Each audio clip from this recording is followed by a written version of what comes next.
Good evening, everybody. It's my great pleasure to introduce today our speaker, honorable speaker, Nobel Prize winner Gerard at Hooft, who I think is really one of the greatest minds in physics at the moment. And it's going to be an inspirational lecture, I'm sure.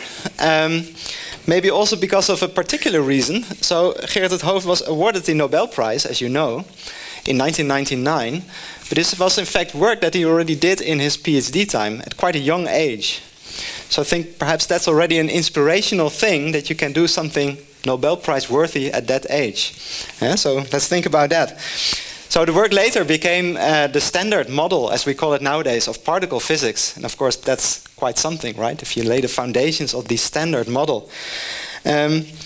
But if you think that that was it for Professor at Hooft, it's not true. He continued to contribute to the field of modern physics for many decades after, and it's still going on.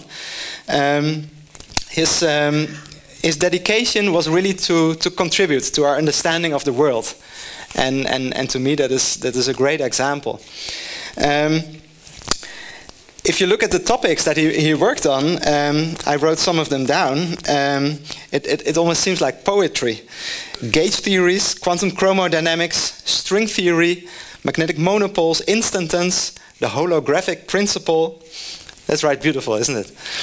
Today, actually, I think it's even going to be more beautiful. He's going to connect cosmic objects like black holes and quantum mechanics about the ultra small. And I think that's going to be, that's the forefront of modern science, which we will hear today. The lecture will be about an hour, and we're very much looking forward to your talk. Please give a warm welcome to Professor at Hooft.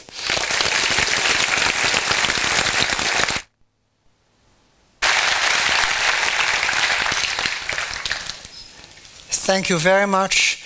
It's a great pleasure for me to be here again. I've been here several times before, but I'm always enormously impressed if you show me an experimental setup, because this is precision experiments being carried out here, which I find absolutely great, something that I would never be able to do even approximately with such precision accuracy. And so yes, I like to visit this university every now and then. And today my talk will be about black holes, and the main question that is now in the forefront of, well, on sort of the front line of physics, is the question how to reconcile black holes on the one hand with quantum mechanics on the other. In principle, you know that general relativity as a theory of gravitation is a theory that holds with infinite precision in principle. On the other hand, we also know that quantum mechanics is the fundamental basis of all atomic phenomena. So where is it, or when is it, that these two come together, that you have to apply quantum mechanics to understand the black hole instead of classical physics? As I'll show, that happens, and so there are domains of physics where you need to know how that comes about, how to reconcile quantum mechanics with gravity, in particular with black holes. But the big problem is how to do that. And here there are fundamental questions which are unanswered as of today, so that my talk will have no end, because the end will be when the answer comes, and the answer is not coming because we don't know it. It's that simple. But the whole story begins right after Einstein formulated his theory of general relativity, which was in fact even in 1915. So Einstein had just about given some account of his new theory of gravitation, when an astronomer showed up, Karl Schwarzschild, and he said, well, Mr. Einstein, you've got the equations for the gravitational field of any object, but in particular if there's spherical symmetry in this situation, if you have a perfectly round object, I can solve your equations because you have nonlinear equations. As an astronomer, you know how to solve nonlinear equations. And this is a simple nonlinear differential equations, so he put them all together and he solved them. And he found what's now called the Schwarzschild solution. That is the gravitational field in vacuum. Suppose that the object that is the source of the gravitational field is collapsed in such a tiny form that whatever it's left over of that is unimportant for the moment. We want to know the gravitation field in vacuum. So there's no problem about the physical conditions. It's a vacuum gravitational field. It obeys Einstein's principles. Einstein had the equations, so he could solve those equations. And he did. He found the equations, and this was the Schwarzschild solution.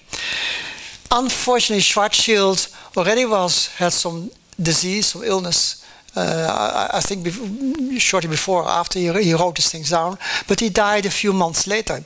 So he never came to know what kind of stirs his solution gave. Afterwards, for many, many years, people began to discuss this solution because there was something very, very strange about that solution. The solution was something we now call a black hole. But if you look more carefully at the solution, and this was something only realized much later. In the beginning, it seemed to be just an exotic solution with some singularity at the origin that you couldn't understand.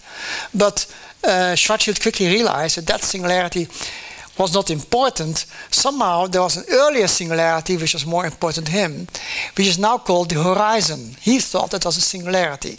But having written this solution only a few months later, you haven't still not yet understood it completely. So later people came to realize it wasn't a singularity, what's now called the horizon. It was a horizon. It was about as singular as the North Pole of the Earth. Normally we write coordinates such as the longitude and latitude on planet Earth. But when you write such coordinates, you get a singularity on the North Pole and a singularity on the South Pole. Those are not physical singularities. If a polar bear walks on the North Pole, he walks right through that singularity. He's not going to die, he's just going to walk on. So he doesn't even know, of course, that there's anywhere on the North Pole. But the same thing holds for a black hole, that there is some funny thing there, which is not a singularity, but just rather a horizon, was something that had been discovered only years later. But then, if there's a horizon, it means that the solution goes on, where Schwarzschild thought it stops. How does the solution go on? Well, you first have to think of the universe as being split in two. There's two universes now, the green one and the brown one on this picture. And the green one and the brown one turned out to be connected by what we call a wormhole now. So instead of having singularity at the origin, there's no singularity. There's just a region called horizon. And that is this red circle. So as you see, the shape of space and time near the red circle is not singular at all, but it continues, and it continues to another universe. So in fact, what the black hole does, it connects one universe to another universe. At least mathematically it does that. But physically something else happens that makes you put some question marks, which is that at this horizon, time stands still. It's a time coordinate which behaves like longitude on planet Earth. It meets the horizon, the North Pole, but on North Pole you can't say on which latitude you are. So similarly on the horizon, you can't say what time it is. Time does no longer exist. Time stands still in a sense. For the polar bear, all these points around the North Pole have equal latitude as far as he's concerned. So, so there is no singularity, but also no time on the horizon. So how long will it take you to go to the other universe? Well, it takes you infinite amount of time, so you can't actually get there. So although the black hole at first sight seems to be a connection to another universe, actually it isn't. Actually, before you reach the other side, you will still meet this star which was collapsing to make a black hole. So all these things are so strange that it was no big wonder that Schwarzschild himself had no time left before he died to figure out how all this works. It was figured out much later. It still gives discussions up till today that there are some features of this black hole which are very difficult to understand. But for the local observer, something else happens. If you go through the horizon, you think you are continuing. Your time coordinate is replaced by space-like coordinate for the outside observer. Space and time interchange position, as it were, on the horizon. So someone who falls in the black hole actually thinks he can continue until he reaches a singularity. And that is a very strange singularity. You just think, well, that means there's something wrong, because if there's a singularity in your model of a physical situation, the actual singularity means that you haven't understood the proper equations. So many people said black holes are not real because there's a singularity and that cannot be the real physical world. Except that, although the singularity is there for whenever there's an observer who goes through this black hole, that observer reaches the singularity. But for the outside world, he never gets beyond the horizon, because time stands still on the horizon. So for any outside physicist who describes black holes, this singularity is of no concern whatsoever. In fact, you can compare this. I don't know how well you're acquainted with classical physics. Think of a planet moving in an elliptical orbit around the sun. So a planet moves in an ellipse. There's no singularity anywhere on the ellipse.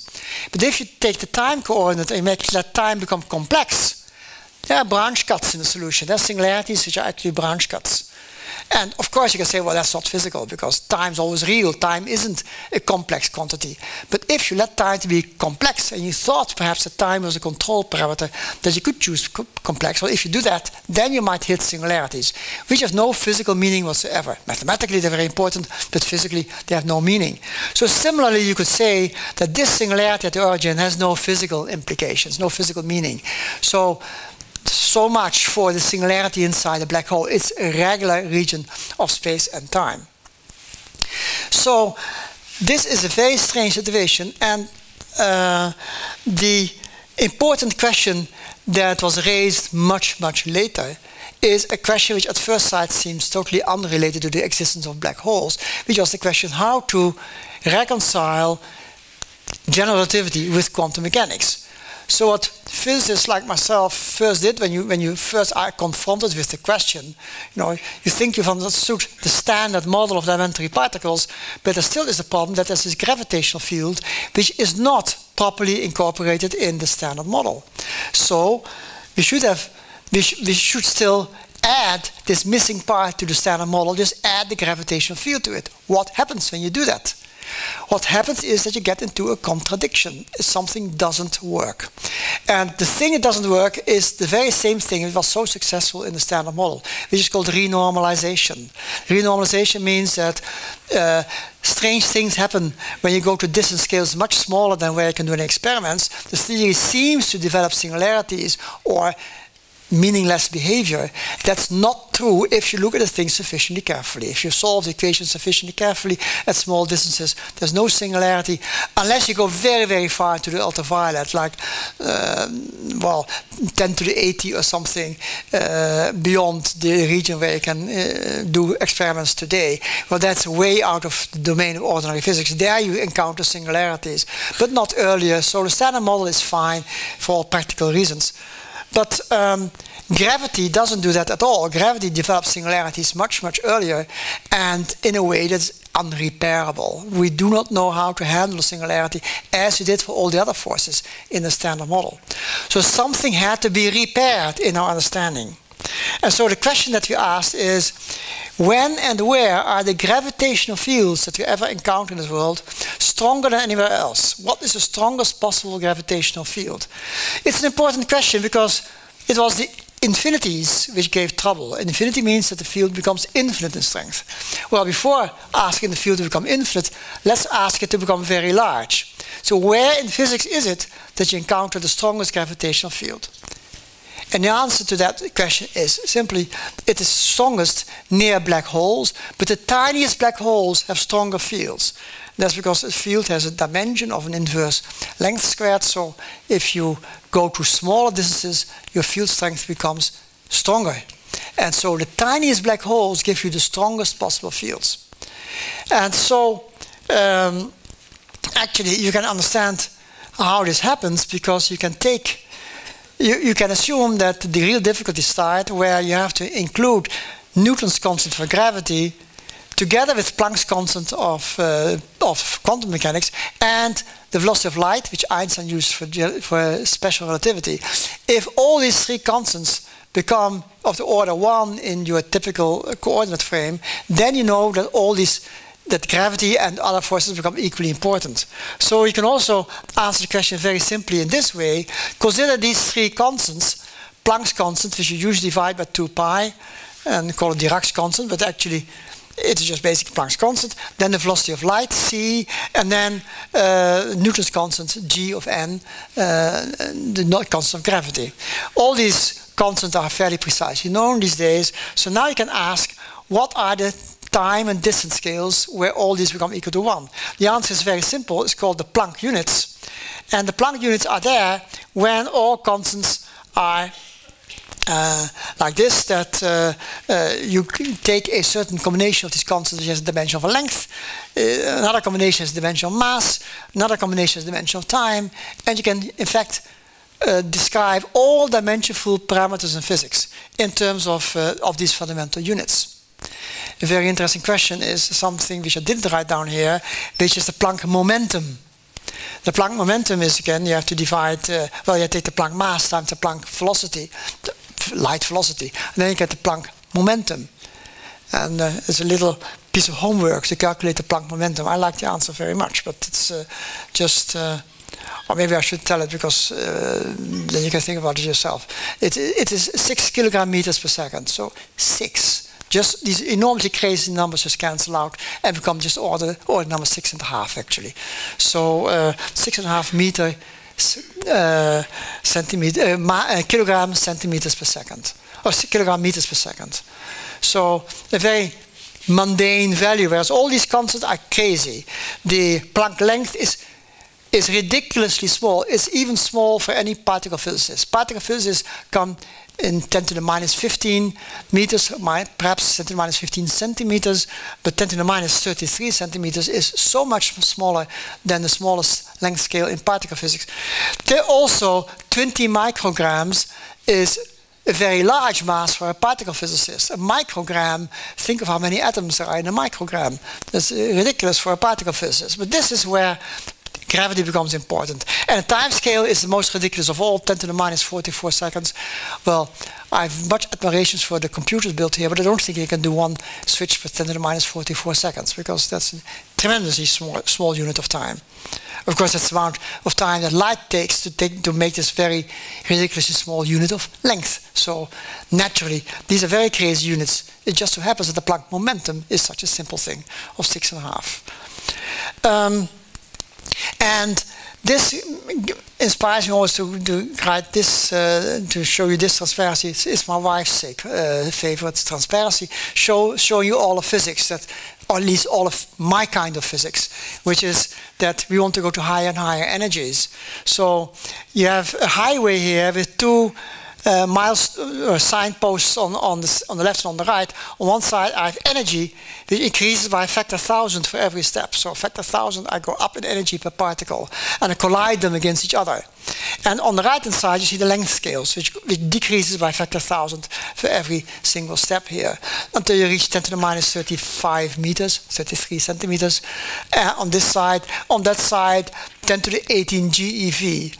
Well, today's Large Hadron Collider goes to 10 to the 3rd GeV, or 1 TeV. So this is where modern physics is today.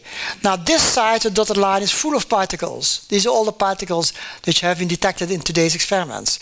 At the other side of the dotted line, there are no particles at all, because many of us think there are no particles there, but others say, wait a minute, you haven't been able to do any measurements there. No big wonder that there are no particles there. You haven't seen them. They're there, but we don't know about them. Both situations are in principle possible, and I can't exclude one or the other at this moment, except that theories of the Standard Model, which have no particles here, work quite well until they reach somewhere in this domain. In this domain, the gravitational force takes over, because gravity is a dimensionful quantity. Newton's constant is in the order of centimeters squared if you write it in natural units. So Newton's constant becomes very large only here. And this is where black holes must start playing a role in the whole business. So right here in the Standard Model, we use particles, both real particles and the virtual particles. A virtual particle is a particle that emerges and disappears very quickly in a very short amount of time, so that it has no time to become an on-shell real particle, but it stays off-shell, it hops from here to here and then disappears again. That's called a virtual particle. If no real black holes exist here, then at least virtual black holes will. Black holes just start with a very short moment. They're being created here, annihilated here, and they do something.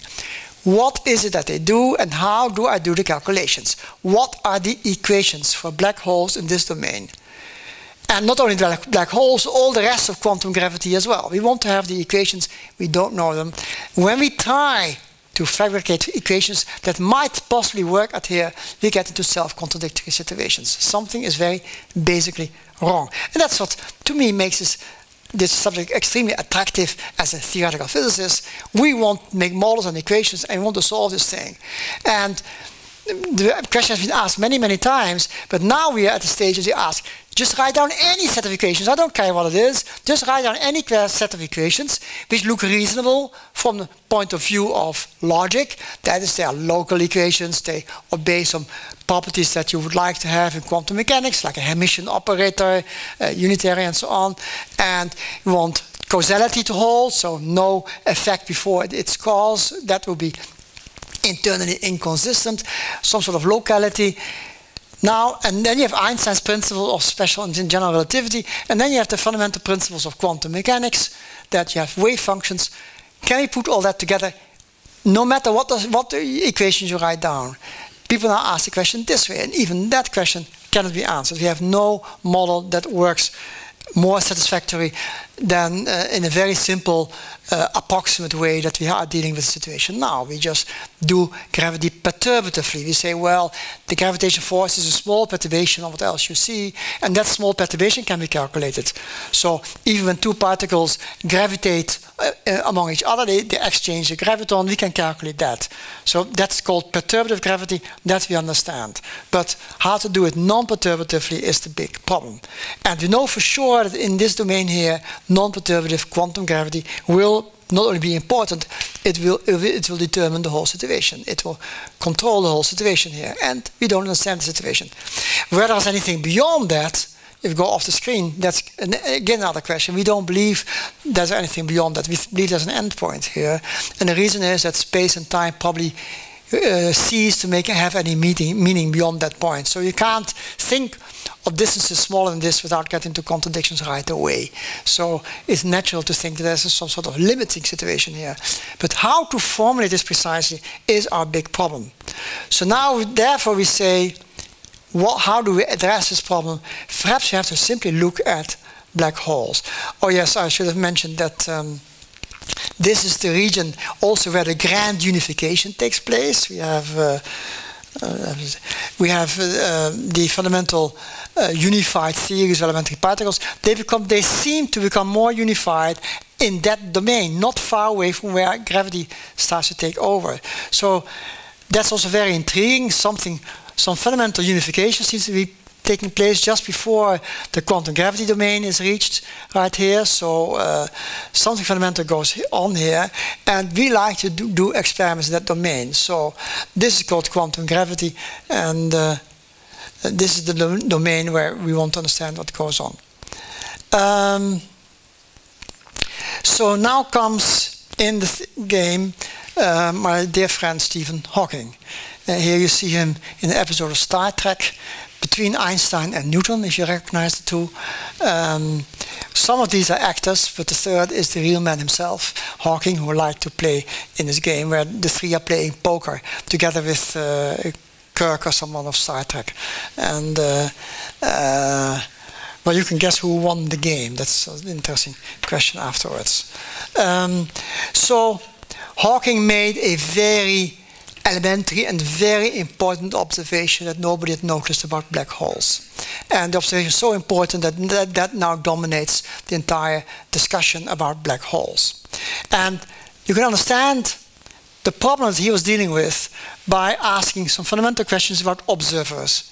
Think of an observer who goes to a black hole, and here comes an observer in spacesuit. He's going to fall into the black hole. According to that observer, according to the distant observer who stays outside, the distant observer will see that the guy who enters the black hole will stop. He can never go through the horizon because it takes eternity to go through the horizon. So the outside observer doesn't have so much time. So the outside observer sees that the ingoing guy slows down slower and slower. The light he emits is redshifted to the infrared. After a while, it's redshifted so far that he doesn't emit any light anymore. And then the outside observer doesn't see the ingoing guy at all anymore because the last photon has left. And there's no more photons he's being emitting, so he sees nothing. In fact, the outside observer sees a blackness, a black hole. But the guy who goes into the black hole himself does not agree. According to this fundamental relativity principle of Einstein, the two observers use different coordinate frames in space and time. So since it's also in time difference, the observer himself thinks he goes straight through the horizon. He's heading for the singularity. Well, it's sad for him, but he will be killed by the singularity. But before that, he made some important observations. His observation was, there's nothing happening at the horizon, I just go straight through. Like my polar bear walks straight through the North Pole without any difficulties. And so that observer, these two observers experience the notion of time very differently. And now, I'll try to explain this a little bit, because the two observers experience the concept of time difference, they also experience the concept of particles differently. And why is that? I can try to explain it a little bit this way. According to a distant observer, when you make a time boost, well, time just goes on like this. But the remarkable thing about the black hole, which is so peculiar, which caused so much discussion about the black hole, is that what is to be considered as a time translation for a distant observer transmutes into a Lorentz transformation for a local observer. So the horizon is the origin for a Lorentz group transformation. So when the outside observer just continues in time like this, the observer here sees no time proceeding. For him, the red arrow here is time. So that observer just goes through the time like the polar bear goes through the North Pole. But this, for the outside observer, is like the North Pole, and just like latitude ceasing to make any meaning here, also time stops to have any meaning near the horizon. But instead, what is a time boost for a distant observer is a Lorentz boost here. And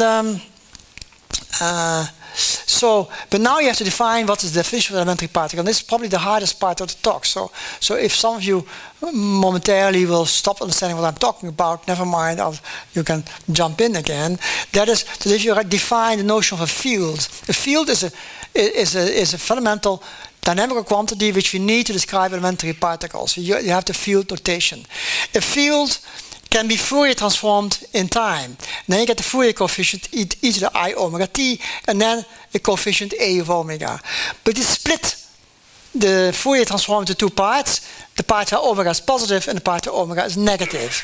So the part where omega is negative, I just switch the sign here and let the same integral go from 0 to infinity. Here the negative omega terms are included, and here the positive omega terms are included. This a of omega also turns out to be an annihilation operator. It annihilates a particle. And if you're a bit more familiar with quantum mechanics, you understand why it annihilates a particle. And that's because this is a frequency. E to the omega I omega t is a frequency. And this a of omega connects state with one frequency with a state where the frequency is omega less, because e to the minus I omega would be the normal frequency of a state. E to the minus I et would be the frequency of an ordinary state in physics. If I apply that with e to the I omega t, it means that the frequency of the state at this side is omega less than the frequency at that side. So this a of omega is an operator that links a state to another state where the energy is omega less, or more precisely h bar omega less than the energy at the other side. On this side, the energy of the state is omega more.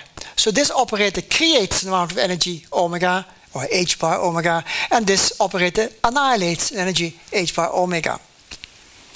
And now comes the important part. So one operator creates, one operator annihilates. a particle. And now comes the important part, that is that apparently for the observer who experiences time differently, the positive omega and negative omega operators are going to be mixed. Because the two observers, if we go back here, the Fourier transform for the local observer who follows the red line is not the same thing as a Fourier transform for the observer who sits at the distance, because that observer Fourier transforms with respect to the Lorentz transformations. So his coefficients A of omega and A bar or A dagger of omega are quite different from what they were for the outside observer. So the two observers disagree about creation and annihilation. And now there's something important about the vacuum state. What is the vacuum state? The vacuum state, if you didn't know it, the vacuum state is the state from which you cannot annihilate any energy. If you try to annihilate energy, is impossible, because the vacuum state is a state of lowest energy in the world. That's how in particle physics we define the vacuum state. The energy is as low as it ever can be. That means you can't annihilate h bar omega out of the energy, because there is no energy left in the vacuum. In other words, if you apply the annihilation operator on the vacuum, you get zero. Not even the vacuum state, you get the zero state.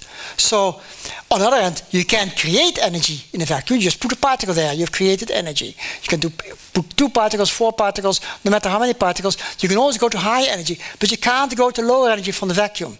So, a definition of the vacuum state is the state on which the annihilation operator gives you zero, because there's nothing to be annihilated.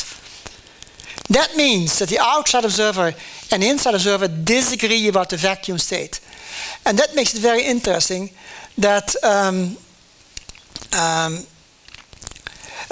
one has to assume that the ingoing observer, after a while, will not see any particles anymore.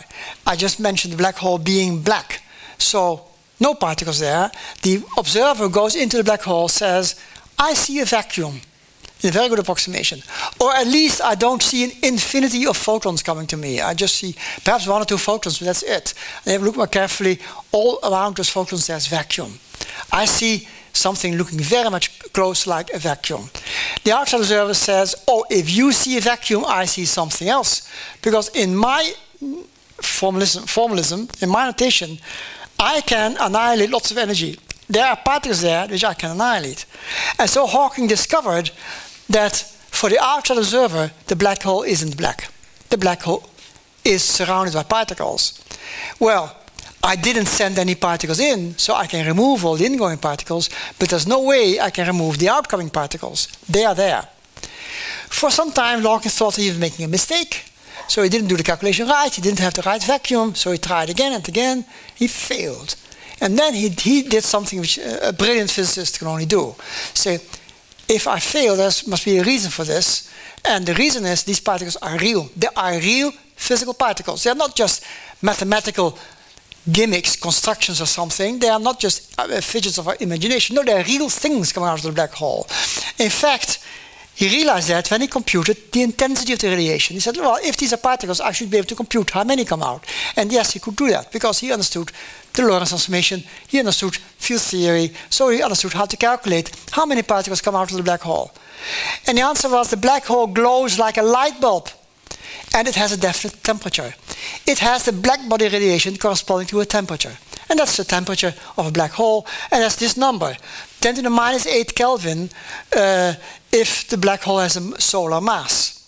That's a very low temperature. But if I choose a black hole to be much, much lighter than the mass of the sun, that temperature will increase. And for a black hole which has about the size of a mountain, the radiation becomes quite intense. And in fact, the rule of thumb is that the radius of the black hole is proportional to its mass. The radius of a black hole as heavy as the sun is about 3 kilometers. The radius of a black hole as heavy as the Earth is about 1 centimeter. So, and the radiation emitted has that length as its Wien temperature. So the smaller the length, the higher the temperature. The Wien temperature at 1 centimeter is still a very low temperature in degrees Kelvin. But when you go to a micron, the black holes start to emit visible light. But black holes of a micron are still quite heavy. They're like an asteroid or something, as heavy as that. So black hole as heavy as an asteroid starts to emit visible light. and when they become smaller still, they emit much more light. So a conclusion that Hawking was deriving is you can throw also things into a black hole. No matter what it is, the black hole will emit elementary particles. Oh wait, sorry. Where was it? Try it again. The black hole sends in things, and then it should also emit particles. And those particles are totally thermal. In other words, the probability of emitting an astronaut, or as Stephen Hawking wanted it to be, to emit Brigitte Bardot out of the black hole, her Boltzmann factor is is very small at that temperature. So the probability of getting Brigitte Bardot out of the black hole is very, very small, but not zero. It's just a very exponentially small number. But this was a major discovery. Actually, as physicists, we always like this result very much, because it looks like a black hole is more like an ordinary piece of matter. If you take a bucket of water and I put it in outer space, every now and then it will evaporate atoms. Water or other things will come out. So a bucket of water in an absolute vacuum at zero temperature will, just by quantum fluctuations, every now and then emit a particle. So yes, ordinary matter also emits particles if you put it in a vacuum, and you can make it by putting things together. So in this respect, a black hole now looks like a physically realistic object that we should be able to understand much better. So if you understand that much, why can not we understand the rest of this problem? So one thing I have to remark is that the smaller the black hole is, the more energetic the radiation becomes, because although the size becomes smaller and the surface area becomes smaller, the temperature increases, and the intensity of the radiation is the fourth power of the temperature per unit of surface. The surface decreases like the mass squared, but the intensity increases per unit of surface by mass to the minus 4. So you get the extra factor m to the minus 2 increase in total intensity of the radiation. In other words, the smaller black hole is, the more intense the radiation, and well, this can only end with a black hole, with an explosion. And so that's what happens. The black hole should explode. So in the early days, Stephen Hawking thought, well, this gives me a prediction. We should, if you look all around us in the universe, there may be small black holes exploding. They should emit gamma bursts. Right? The gamma radiation is most likely radiation you'll see out, and those will come in big bursts. So let's look around if we see gamma bursts. And yes, astronomers saw gamma bursts, but they turned out to be correlated with galaxies. So they couldn't be black holes. And in fact, they are now known to be stars which explode. So there are no black holes yet, but they could have been. So things come out. And this makes us believe a black hole could, in a sense, be just like an elementary particle. In fact, this picture is a very reasonable picture. You make a black hole with matter coming in, black hole emerges, going from left to right, and it decays again by emitting Hawking particles. Isn't that nice? Haven't we solved the problem of quantizing the black hole? Well, the one equation still missing was the Schrödinger equation. And it's very tempting to believe that there exists a Schrödinger equation for a black hole for the following reason. One can apply the laws of thermodynamics on a black hole and calculate its entropy. It's a very basic calculation. If I had more time, I could even show to you how to calculate the density of quantum states out of the entropy by thermodynamics without actually using thermodynamics, but only using time reversibility of the quantum equations. Well, the equations that one uses to derive a black hole are reversible in time. Quantum mechanics also is reversible in time. The Schrödinger equation works as well forward as backward in time. So we should be able to use time reversibility for black holes. If you do that, you find one amazing answer if you compute the final state of the black hole and the initial state of the black hole, and you know the physical intensities. One factor that goes in is phase space, the volume of phase space. So those physicists among you who have worked with scattering theory and know everything about the phase space factor, they just put in your expressions for scattering if you want to compute a cross-section of objects or the lifetime of an object and so on. Phase space tells you of how many quantum states there are. And this is a very elementary calculation, again, you can do. And you find an amazing answer. The amazing answer is that the quantum states of the black hole should occupy the black hole horizon as if there's exactly one blinking square of the size of roughly the Planck length squared, so 10 to the minus 65 square centimeters, on the black hole surface.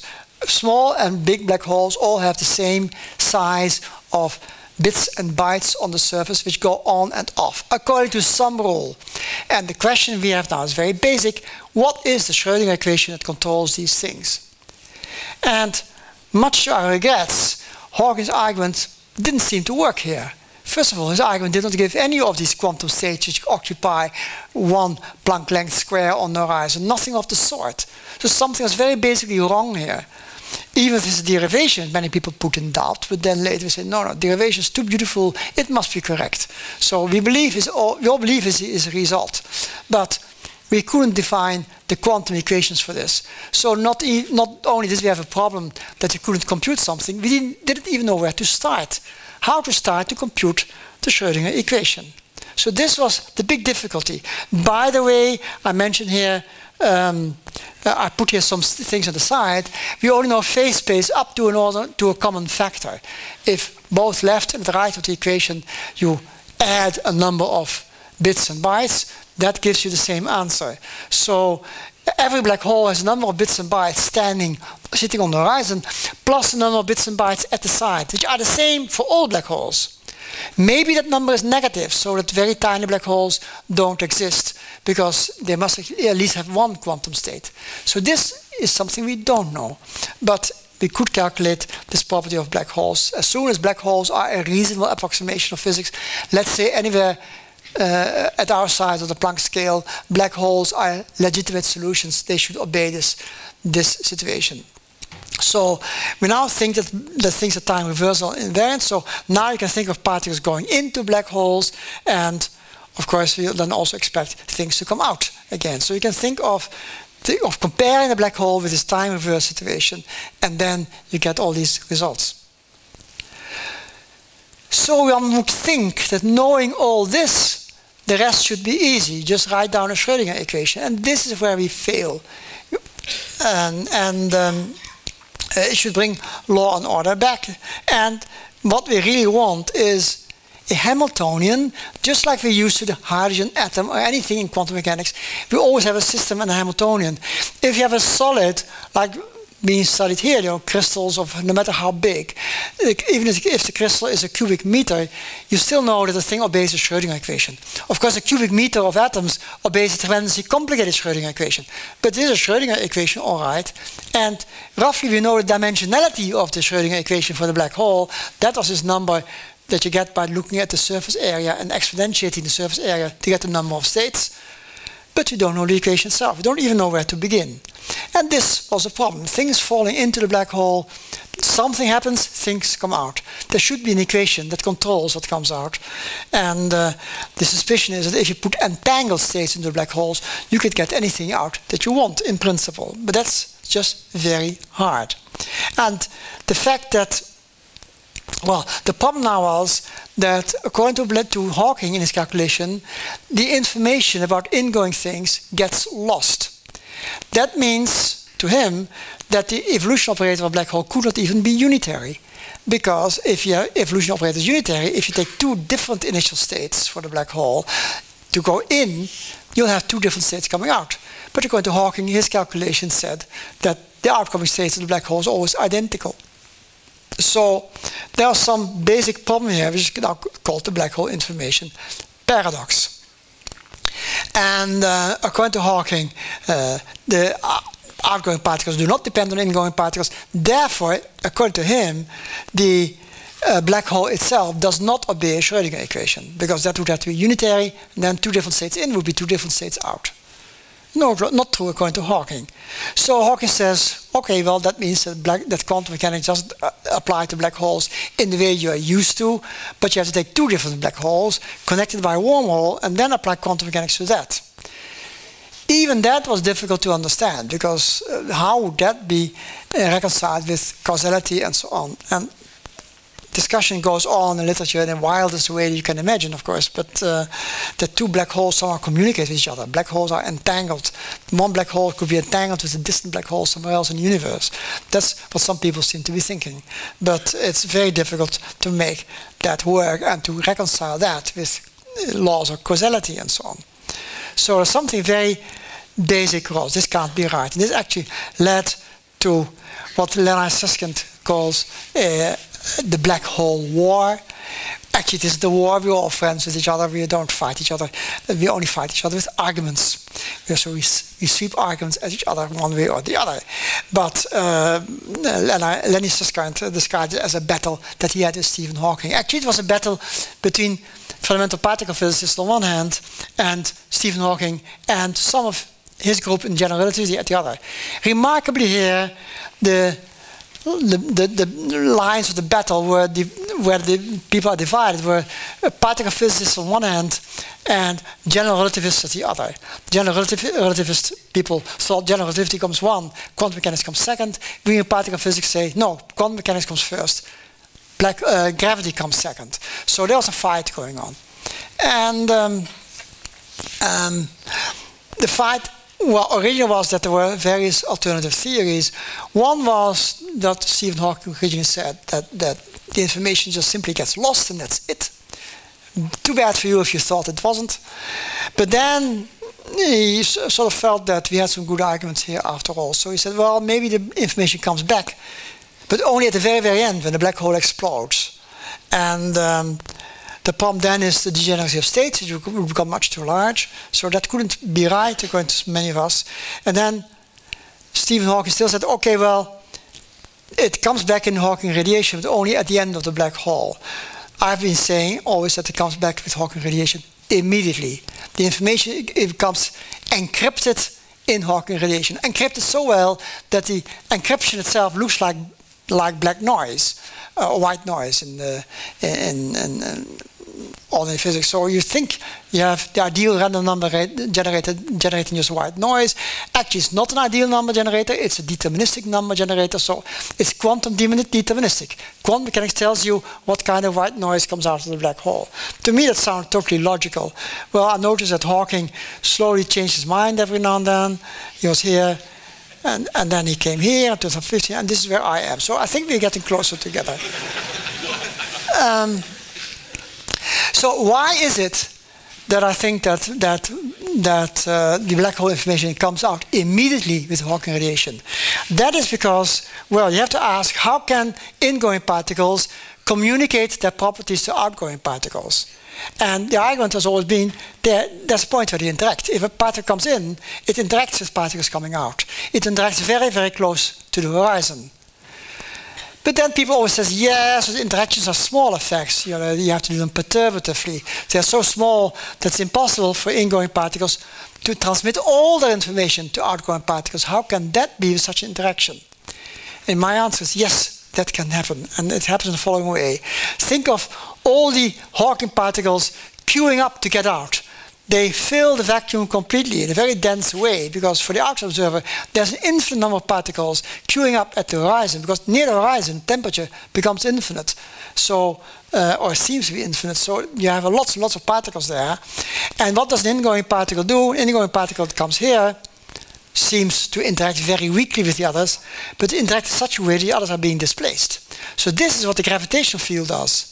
And that interaction is so important because some of the particles all disappear altogether. That's good enough to be unitary, because this is a finite displacement, and a finite displacement operator could be a unitary operator. So this could change the state by a completely different state, even if the interaction is very weak. And this turns out to give you a powerful mathematics. I'll spare you the details, but one could write this down as an algebra of the position of the outgoing particles as related to the momentum of the ingoing particles. Because this shift here is proportional to the momentum of the ingoing particle. All right? The higher the momentum, the bigger the shift, because gravity couples to energy and momentum. But the discovery, which I like to propagate as much as I can, is that what you have to do now is something else. And that's what you have to do.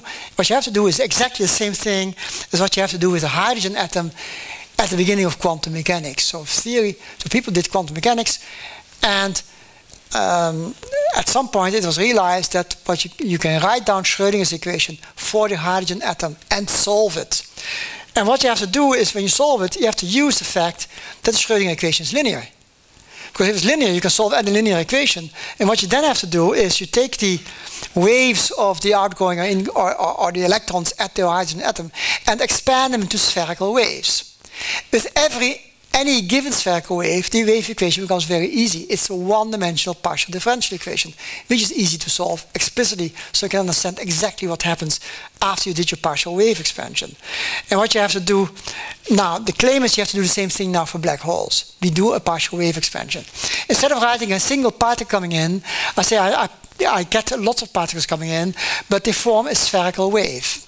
When they form a spherical wave with a certain value L and M of the YLM, that's familiar to anybody who solved the hydrogen atom in this class for quantum mechanics, you do the same thing for black holes. The ingoing momentum has a component YLM. Let's forget all the other components. They don't communicate with each other. Different L's and M's do not communicate.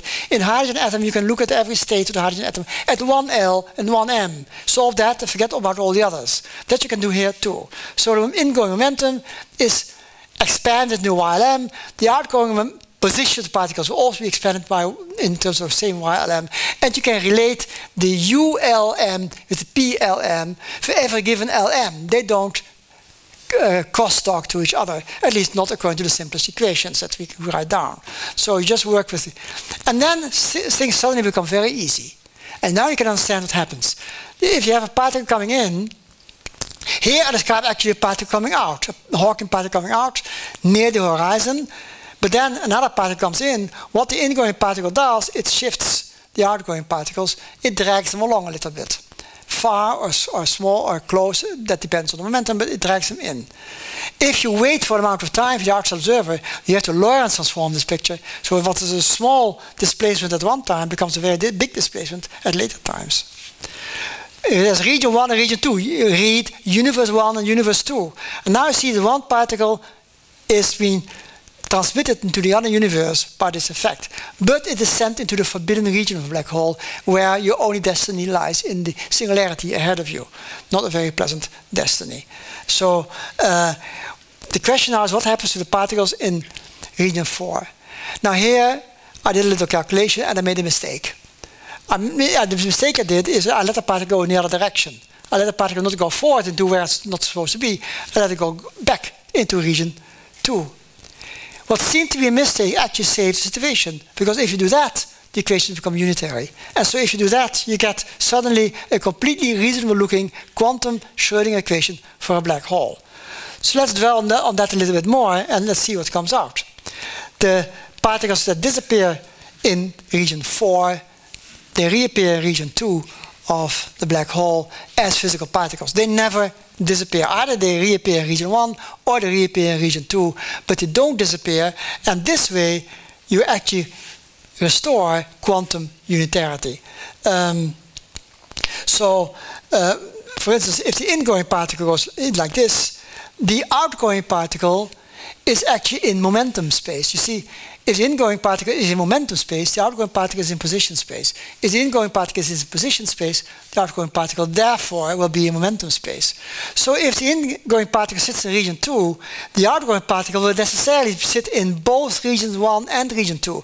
Because if you have a delta peak in one frame, the Fourier transform of a delta peak is a plane wave. It spreads all over. So if you have something a little bit like a delta peak, you get an outgoing particle a little bit like a plane wave, spreading all over, sitting in both region 1 and region 2, sitting both in universe number 1 and universe number 2. So now we have another problem. And the other problem is that region 2 apparently talks to region 1. And now come with Hawking's old idea of these two universes that connect the two universes, the two black holes. That means that information going to one black hole reappears, at least partly, in the other black hole. They are fully entangled. Now, I know that the word entanglement always rings a bell to many people here, so yes, these particles are entangled. These two black holes are, and they end up being highly quantum entangled. But the problem is how to reconcile that with locality. Can I send the signal this way from one black hole to the other? I would claim yes, because I can, by sending a particle into the black hole, the other black hole goes into a different state. So in principle, you could start to communicate over from wherever the black hole is, somewhere else in the universe. That would be a big disaster if you try to write down a Schrödinger equation for a black hole as a local object. Then you can't have local physics anymore. So I claim that this is impossible, but that a solution exists. And a solution is something that is very remarkable, and you can now ask what it is. And I call that solution antipodal identification. That is, one side of the black hole is simply connected to the other side of the same black hole.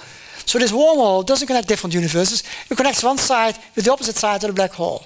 It has to be the opposite side, otherwise you get into contradictions again. So there's exactly one beautiful solution. The solution is beautiful because normally in physics, if you would say this point is identified at that point, you can ask what happens with the 2 points in between. How are they identified? That gives you a physically tangible singularity of a kind that we've never seen in nature. So in the ordinary world, this is impossible. But for a black hole, this is possible because singularity lies beyond the infinite future, if you remember well.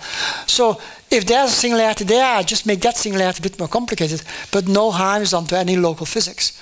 So local physics is still fine, but the black hole now becomes a local object. So no longer any contradiction. So now we can say that the black hole is an Einstein-Rosen bridge. That itself was a well-known word that the Einstein and Rosen already realized that the black hole could be connected to a distant black hole somewhere else. Now we say, no, it can't be a distant black hole, it must be the same black hole. If you say that, then instead of saying universe 2, you say, no, that's just the other side of the same black hole. And that is a position you can take, and it works. It makes the black hole suddenly into a pure quantum thing. Hawking at the time said black holes evolve from pure states into mixed state. That was because this was his equation that he came out with, which is states with the energy E and other quantum numbers n in region 1, and states in region 2, and then multiplies this exponent. If you take the square of the exponents, you get a Boltzmann factor. So if you average over all the states in region 2, you get a state describing a thermal situation, a thermal density matrix. So Hawking had always said a black hole evolves into a density matrix. Now we say, no, this is not a density matrix. This is simply the other side of the black hole. Altogether, this is a pure quantum state. So now purity is being restored. So now we have pure states of the black hole. So now we can think of writing down a Schrödinger equation. And yes, you can do that. In particular, you can solve the Schrödinger equation. I didn't write down the final expression you get. It's still a bit complicated, but it's a scattering matrix. So you send particles in, you wait a little bit, particles come out. And this is something you can really compute and seems to make sense for a black hole. Unitarity is only guaranteed if you accept that these two antipodal points have to be identified. And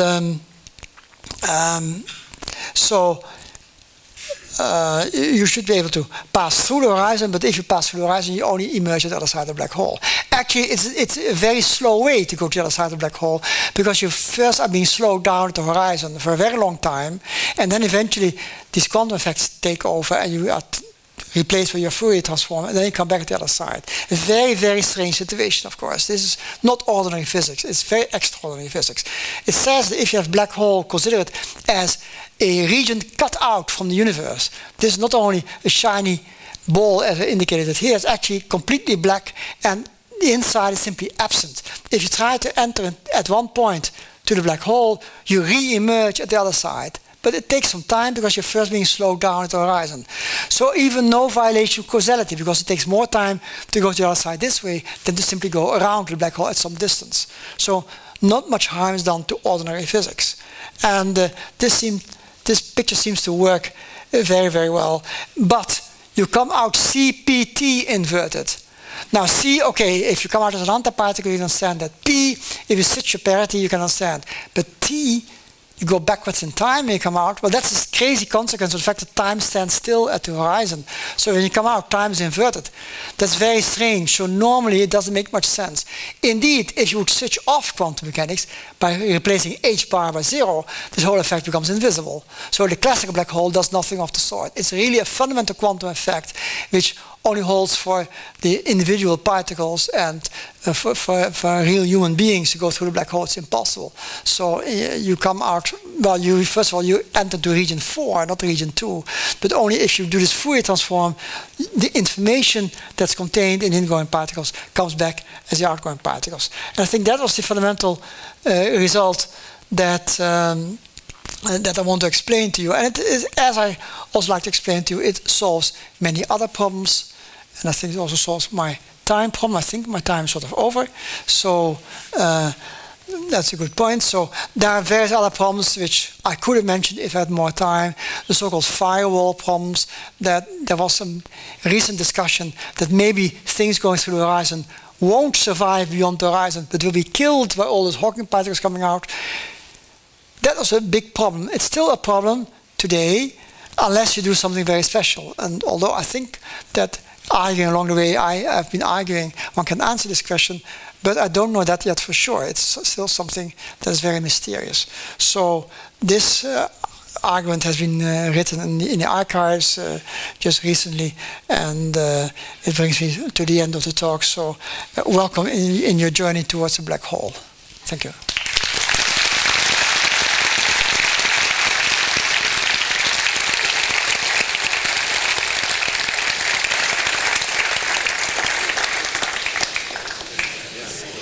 Thank you for the very inspirational talk, the beautiful new ideas. I am sure that there are many questions, maybe not only related to quantum black holes, but since we have covered everything from big cosmic objects to the quantum world, maybe even human life in between can be a topic of questions. So I would suggest we open the floor for anything you would ever like to ask Nobel Prize winner, Professor Hooft. Who would like to have the first word? Yes. Whoa, that's really cool. There have been something totally different. There have been theories before with gravity theorems, and something as well with Hawking radiation to try and explain dark energy. And I was wondering, what's your opinion about that whole matter? Okay, the question of dark energy or dark matter, there are two different. And dark energy is the problem of the cosmological constant. That, as is well known, Einstein wrote down his equations, then realized he couldn't get a static universe that way. So what he did instead was he realized you could add an extra term to the equations called the cosmological constant. Then you could write a steady solution for the universe, until of course Hubble came along with his Hubble expansion, saying no, the universe is expanding. So Einstein thought he had made a mistake. He said, oh, no, I made a mistake, I'll leave the term out. So it was too late, the term is there, and we all realize there is such a term possible, so why isn't it there? And it turns out to be very, very hard to explain why it isn't there. It actually could be there, but if it is there, it is very, very small. Now, recently, as you know, the measurements have been made so accurately that most likely there is a cosmological term. It has a very special value, very, very small. Now, our problem isn't why is the cosmological constant there. Our problem is why is it so small? Because all the reasonable theories, if anything, should give a much, much larger cosmological constant. So large that the universe would be curved to be much smaller, much smaller than an elementary particle, maybe as small as a Planck length. That's clearly nonsense. Such universe might exist, but it would have no space for human beings to develop. So now the question is, why is the cosmological constant so small? And that's a very fundamental question. I don't think any reasonable answers have come up. Unreasonable answers, yes. An unreasonable answer is, otherwise we wouldn't be here to ask the question. Because sure, if the cosmological constant was so small that the universe was not bigger than this, we wouldn't fit in there. Nobody would be able to ask any questions. So maybe such universes do exist, but there are no people there. And so there's one possible answer, but not very satisfactory, because it means the cosmological constant could have been a lot larger than it is now. So why is it as small as it is now? And that's very mysterious. We don't have a good answer. My only answer is sort of pre-answer. I don't have an answer to the question. I can only say that if your basic theory is a bit more complicated than the simplest thing you can imagine, so it's probably more complicated than the question of what's the distribution of the prime numbers, but it's something similar, but a bit more complicated, then very easily large numbers can develop some way. So mathematics of systems which are not so easy to formulate, but a little bit less easy, then already generate big numbers. Think of group theory. The theory of discrete groups has a famous example of a few discrete groups which don't follow the main series of discrete groups, and they're called the monster group and the baby monster group. These have a gigantic amount of elements, so big that large numbers emerge naturally.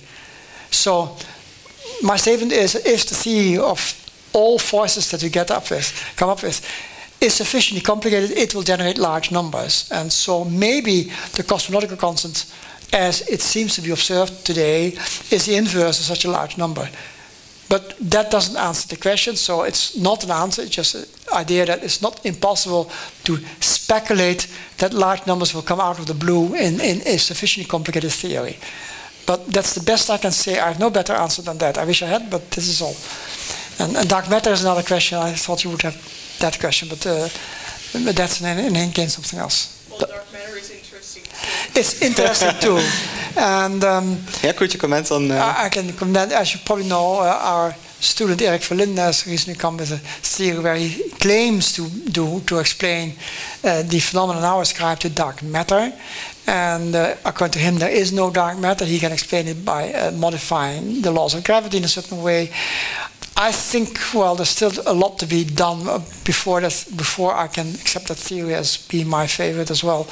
It's really his favorite theory of gravity. But I think he needs some more convincing. The more natural, say, standard theory is that we haven't yet understood all of the standard model. There is more.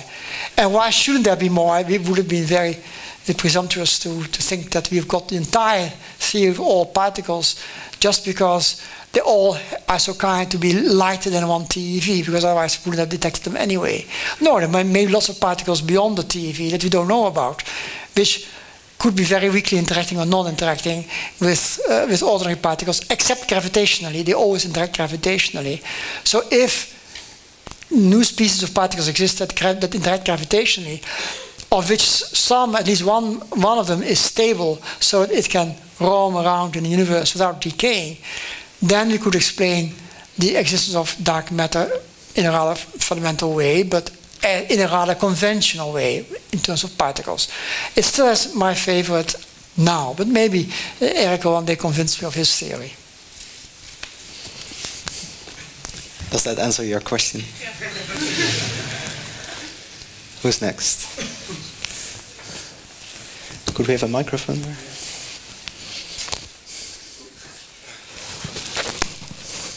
Yeah. I wonder if the energy of black holes is also quantized or not.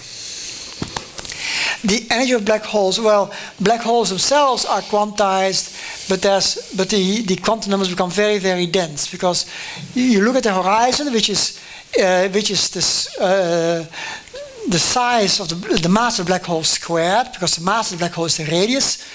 Square of that is the horizon. So a black hole with the mass of the sun will be 3 kilometers. Most black holes that you see in the universe are still a bit heavier than that. So say 10 solar masses, so something like 30 kilometers.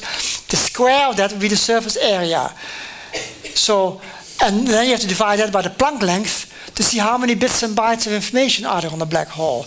Now you can imagine that the Planck length squared, lots of bits and bytes fit on that black hole, so many, and each of these can be plus or minus. So each of these bits and bytes can have a different value. That gives you an enormous number of quantum states for the black hole. And I would think that the Hamiltonian depends on those states. And you might diagonalize that and get a very, very dense spectrum of states.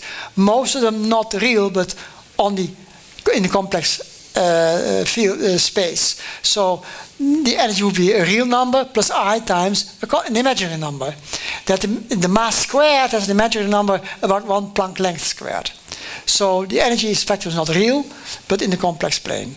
And then you have about as many states, as many spots as the number of states a black hole can be in, which is gigantic. So they could as well form a continuous line or a very, very dense but discrete line. So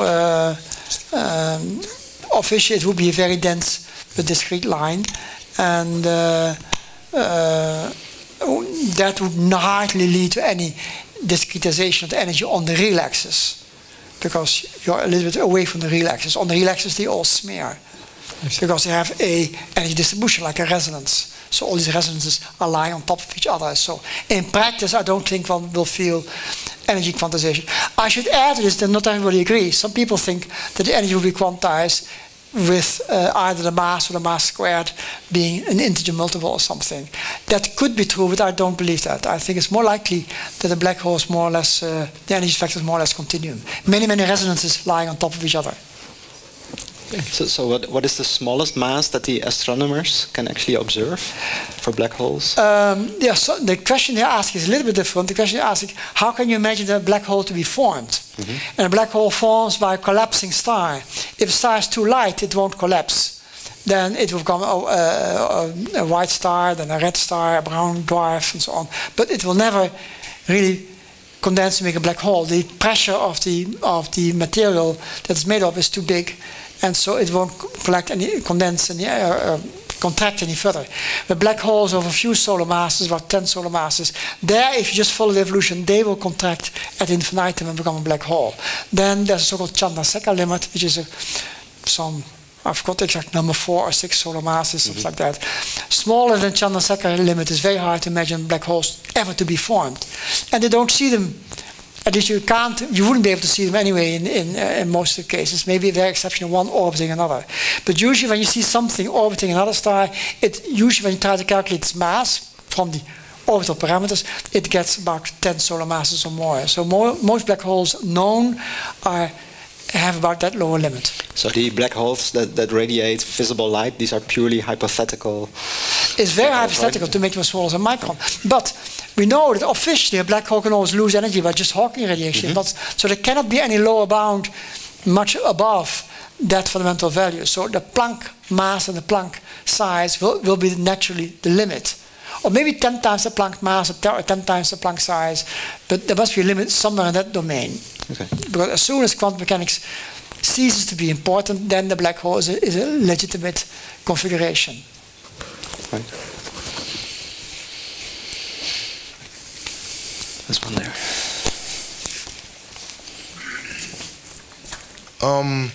But do you see anywhere in the near future advances in science that will make us like start to poke that limit? I mean, there's AWAKE now at CERN, which would, boost collider energies with a factor of 10 or 100, depending on how well it goes. Would that be enough to that's like 3 orders of magnitude instead of the 18 or something or 30 we still need to go?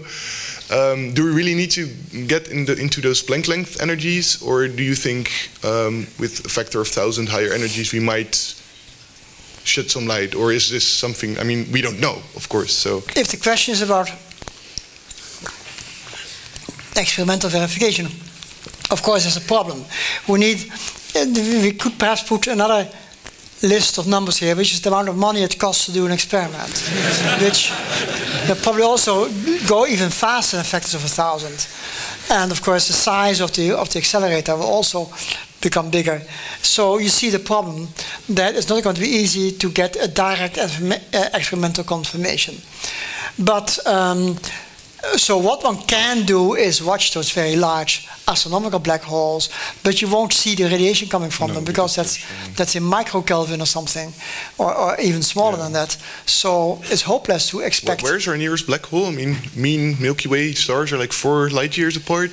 Do you know where our like nearest black hole is? If we could send probes at half C somehow, like in the distant future with some solar sail laser propulsion? Even those probes, what they will see is also the particles falling into the black hole, emitting enormous amounts of radiation, far beyond the black body spectrum that we expect to see. So even those I would find unlikely. The only, well, in principle, it should be possible to do experiments with microscopic black holes, but we don't have them. If you had them, we don't know the rules for them. Like then you could try to experiment with them. Fortunately, we don't have them because they would be quite dangerous things. Yeah, they explode. But the best thing I can imagine is that we want to have a theory in this domain. Eventually, the hope is to get the right theory. That theory will tell us how to go down. Yeah. And how to explain these things here.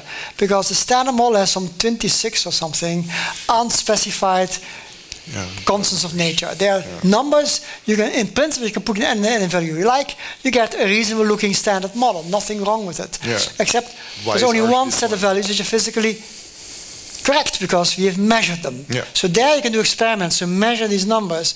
And now the question is, okay, where do these numbers come from? This is actually one of the reasons why I do this research. I know there's something still missing in our understanding, which is where do these numbers come from? Why these particles are sitting here? The names were easy to find. We made them up ourselves. But why are particles with these properties here? That's the big mystery. And the hope is that if you have a theory here, we can go down the highway and calculate by applying deduction, which will be tremendously complicated because we need a precision of 1,000, 1,000, 1,000. So enormous precision calculations of maybe tremendously complicated equations. So odds are that we'll never be able to find out. But maybe we can do some indirect experiments going way up here. For instance, by studying the early universe, the microwave background radiation contains information about physical phenomena taking place in this domain here. So how excited are you about LISA going up in, what is it, 2028 or something? Yeah, well, so this is the domain of the inflationary universe, where the universe inflates, and astrophysicists or cosmologists have lots of equations here, which they all try, and they find one set of equations better than another set. So the inflationary universe requires the existence of a scalar field of a kind that we don't know yet about. It could be the Higgs particle, but not very likely. So most likely they need some sort of field here. So they give us non-trivial information about this domain. Well, if that's non-trivial, then maybe that will follow from what we understand here. So maybe we can go down the highway, perhaps not with the precision needed to derive all this stuff, but with the precision needed to understand how the universe got inflated, for instance. To go into. And to answer the other question about the cosmological constant. So that would be a very important piece of indication. If we get a model that explains the cosmological constant, it could possibly explain dark matter as well. Then you would have a big lead. This is the right way to go. This is not the right way to go. Yeah. Cool. Okay. Thank you. Armutier? In the back. Somebody could run up there. Okay. Or throw the ball.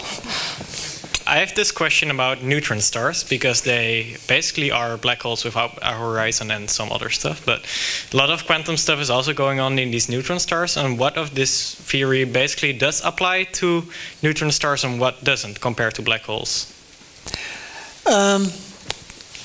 Well, neutron stars are simply very condensed states of matter. So condensed that, as you know probably, that the amount of space left for nuclear particles is exactly like in the atomic nucleus today, so that these stars are basically one gigantic atomic nucleus, but which cannot carry that many protons because there are no electrons to neutralize all that. So all protons turn into neutrons by radioactive processes, and so very violent processes. So that's a neutron star, and that you can calculate, and the counter pressure, the fermionic pressure of these neutrons is so big that it's stronger than gravity. You can just calculate when that happens, and when the mass of such a thing is like a solar mass, or a bit more, or a bit less, then this is the end state of a star. It won't contract further than that. So it's all a question of total mass. If the total mass would be heavier than about 6 or 7 or 10 solar masses, then contraction couldn't stop at the neutron stage, it would continue. So a black hole says what happens to a star after it became a neutron star, it couldn't stop to contract, it continues to contract and then becomes a black hole. But a neutron star is the last stage where matter of the form that we understand makes the contraction to stop. It puts an end to the contraction because there's enough counter pressure from matter. But a simple calculation, if you put two neutron stars together, you have so much matter that the gravitational force becomes so strong that even neutrons can't stop that. And that's a fundamental calculation which Chandrasekhar did with his. In those times, matter was not known as accurately as it is today. So now we can calculate more precisely what the Chandrasekhar limit is. I don't know it by head, but it's about a couple of solar masses. Then you know that below that, a star will end as a neutron star. Above that, it will become a black hole. Yeah, it's weird because when you think about it, if it's just before turning into a black hole and something would fall into it, it would not reappear on the other side, right? Because with black holes, it would, well, reappear. A particle, for example, could reappear on the other side of the black hole. But with neutron star, this doesn't apply, right? That's correct. A neutron star would not have any such thing as an antipolar identification. Okay, that was my question. Okay. Okay, you seem to be very convinced about the locality of the black hole. Quantum mechanics is local in case of black hole, but when we talk to the quantum physicists, they are very much convinced that quantum mechanics is non-local. So that's kind of confusing, that because most of the time quantum mechanics claims that EPR is a paradox and it's non-local and entanglement is true, while for black hole you were, as I understood from your talk, you were defending that is local. Okay, it's a very relevant question. Because could you maybe explain a little bit of what is local and non-local, just in right, and that's indeed an important question. What is local, what is non-local? When you talk about quantum entanglement, you're not violating non-locality in the sense that you cannot send any signal faster than light from here to there. Even if two states are quantum entangled, there's no way to send a signal, not according to standard quantum mechanics. If you modify quantum mechanics, anything can happen, but in principle you can't send a signal faster than light. In particular, standard model, this is true. So for all the standard model interactions, no interaction can ever send a signal faster than light. This is in fact a fundamental principle that makes the whole standard model work. Because if we didn't have that, we didn't have enough constraints on our equations. But now with these constraints, all the equations become, well, of a very limited kind of possibilities. You have either spin 0, spin 1/2, and spin 1. Other spins are not possible unless you find a locality of some sort. So spin 2 would be forbidden, but the graviton is spin 2. So now, does the graviton violate locality? No, the gravitational interaction is so tremendously weak that you never need to consider more than one graviton being exchanged. The single graviton still obeys locality. So even quantum gravity does not violate locality unless you reach the Planck scale. But when you reach the Planck scale, all of physics has to be rephrased. So there, locality closer to the Planck scale is probably not possible. I would suspect that space and time become sort of grainy, so like a bag of sugar rather than continuous, so the information hops instantly from one grain to a second grain, but takes some time anyway, so that over long distances you still have a time delay when you send the signal. But across one Planck scale you probably can't say that anymore. So so locality goes down, breaks down at the Planck scale. That I find totally acceptable, but not that it breaks down at large distance scales. It's unlikely that you will ever be able to send signals faster than light, and that's because of special relativity. If that's so, in another frame, you'll be able to send the same signals backward in time, and that is certainly not allowed to send the signal backwards in time. So that's, of course, violates ordinary causality, which we really don't want in a physically sound theory. So, so the answer to your question is, in ordinary quantum mechanics, even if you can make many, many entangled states, think of many of the experiments done right here, the quantum entanglement is an important issue. In the Bell experiments, the two photons are quantum entangled. That's fine, but it does not mean that you can send the signal faster than light from Bob to Alice or anything. So, so that kind of locality still holds, but if you try to explain quantum mechanics in terms of hidden variables, at first sight you get a non-locality. I say at first sight because here also I have theories about locality being restored if you are sufficiently careful with understanding quantum mechanics, even if you want to understand a deterministic explanation for quantum mechanics, which is very, very difficult to do, but in principle it's possible. And this is being highly debated by many people, so that will be a quite different discussion. But so far my discussion was about ordinary quantum mechanics. But maybe I can answer your question this way. If I take the scattering matrix I found, you send particles in, particles come out. Send particles in on one side of the black hole, they come out on both sides, the other particles. That procedure is unitary, provided the two sides of the black hole form one unit. If you have two black holes, they will be space-like separated, then something falling in here could send a signal much faster than light to get to that other black hole coming out there. And that would send its information backward to this one.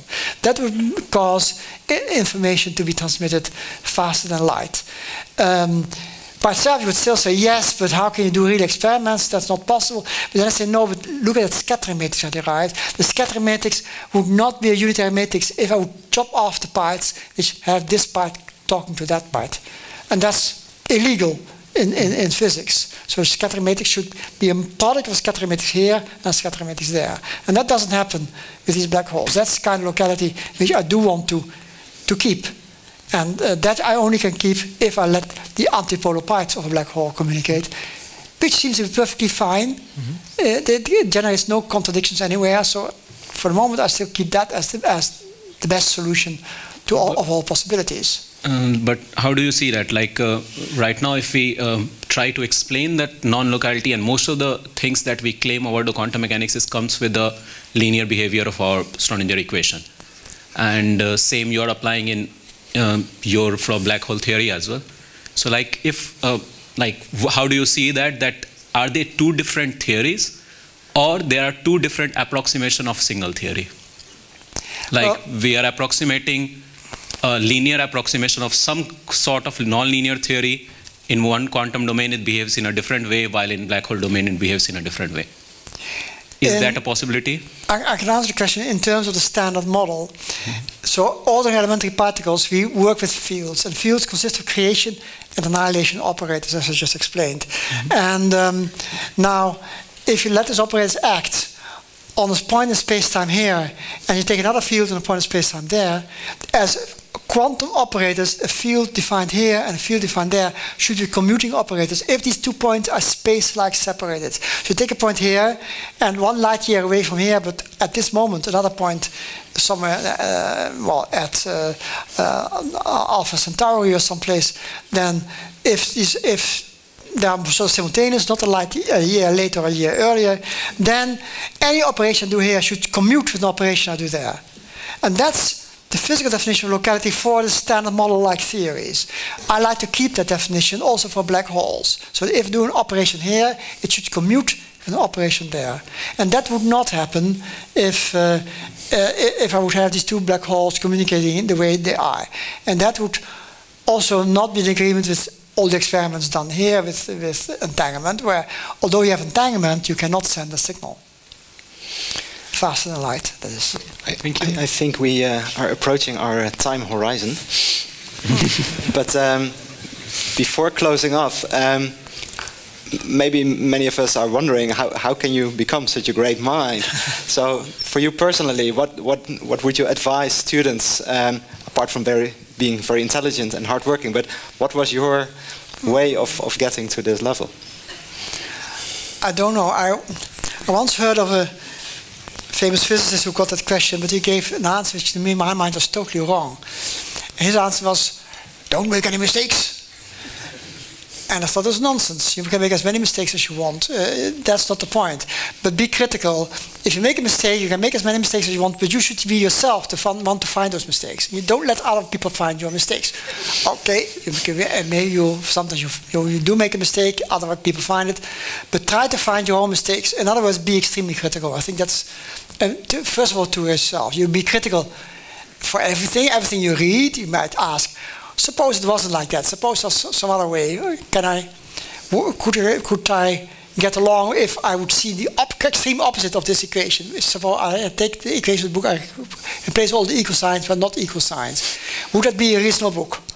And then after a while you realize that doesn't work. Some equal signs are correct. Maybe they're all correct, or maybe they're not. But we'll find out. And so I think you also have to be critical to people like you giving lectures. Particularly people like me giving lectures don't believe a word of what I say. Just think about it yourself. How would you phrase this?